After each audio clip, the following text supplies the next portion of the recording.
And guys, what I like about this place is you get this parang ramen bar that is really close to what's in Japan. So I've seen sa mga movies, sa mga pictures, no, sa mga vlogs that I watch. Pag pupunta tayo sa mga parang mga hole-in-the-wall restaurants sa Japan, they really look like this. Now, when you go here, sit down, order ka. As soon as you order, dun palang gagawin talaga yung pagkain. So they're gonna serve it really hot, really warm, and that's what you want sa mga pagkain, di ba?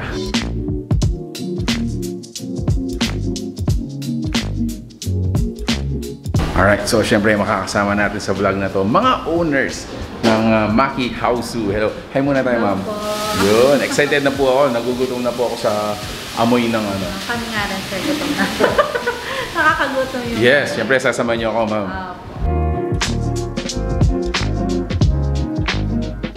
Guys, thank you. Yan, hi muna tayo dyan. There you go, you know. Nanababa ka ba, Len? Yan. So, I think the dishes are almost ready. Ang hinintay na lang natin is yung ramen.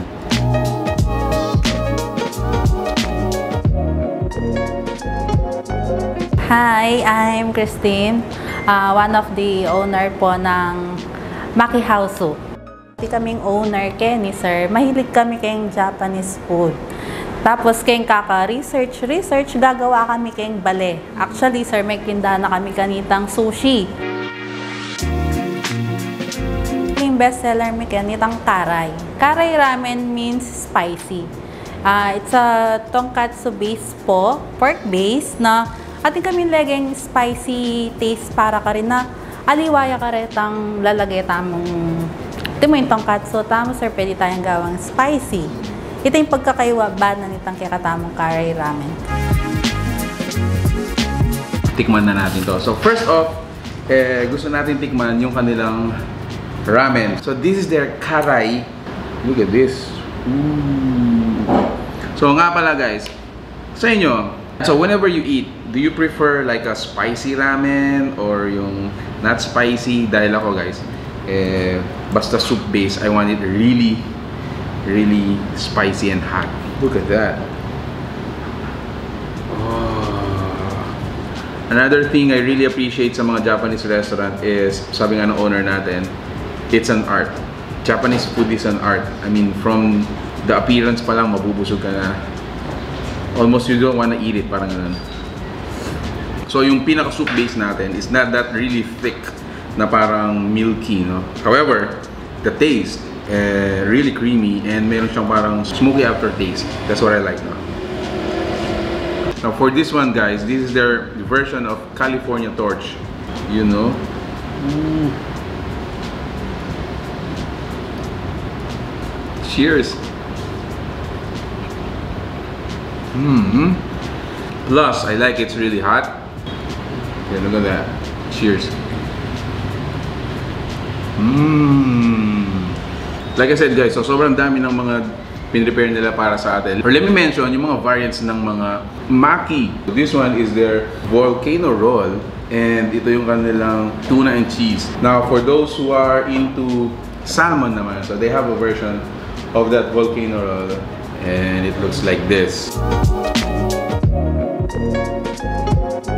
So this one is a spicy tuna roll, spicy beef roll. Look at that, spicy beef. Now this is my first time to actually taste itong ganitong klase ng sushi. So in it is a beef steak. So pwede pala yun.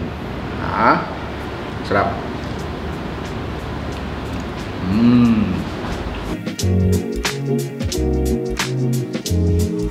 Okay, so a chef once told me na when you go to a Japanese resto, you try their gyoza. So isang basihan yun. Actually, gyoza is one of the most staple sa mga Japanese dishes. So pag nag-enjoy ka sa gyoza, might be mag-enjoy ka na sa mga the rest of the dishes.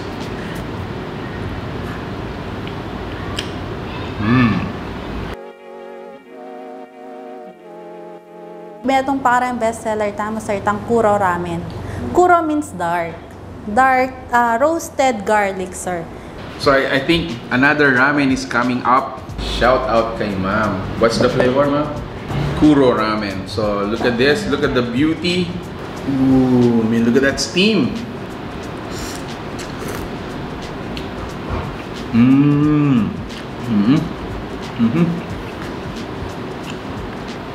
So for this one, this ramen has almost similar ingredients nung nauna natin. So you have the noodles, yung pork, yung what do you call this, yung egg. But the difference is of course the flavor. This one is a little bit, para sa akin, no? It's a little bit more earthy or organic. Parang ganun. More close to vegetables since nag-overpower nga yung ano natin, yung garlic natin. So that's my take. So if you're to ask me guys, if you're new to Makihausu, my take, my recommendation, you go for this one.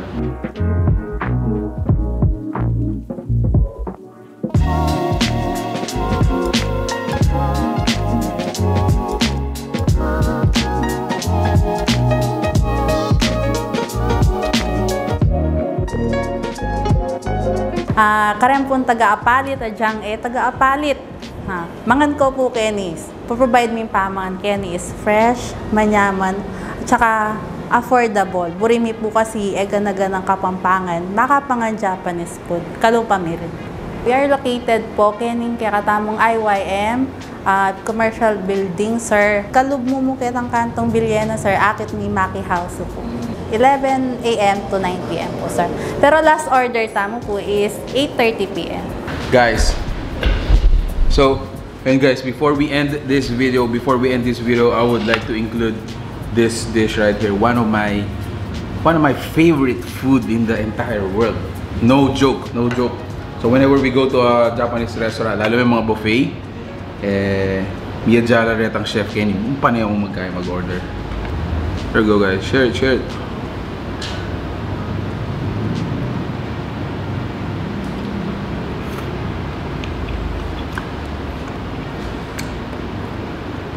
Wow, the taste, it's very fresh.